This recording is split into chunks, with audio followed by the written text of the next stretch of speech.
So here's how you can access offline files from the iPad app. Let's get started. If you are new on this channel, most definitely make sure you are subscribed so you don't miss tutorials like this one.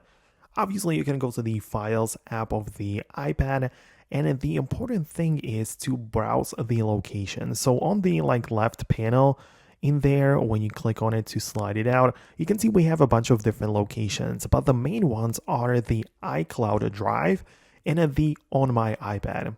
iCloud Drive is on the internet, which requires your internet connection to access this folder, but the On My iPad is your local storage, which can be accessed without the internet as well.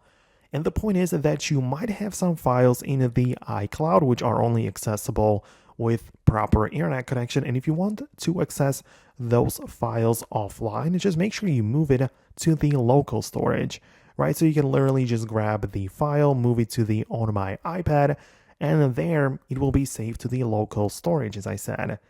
So you can do it for any file right here, and you can just set it up on your iPad that way.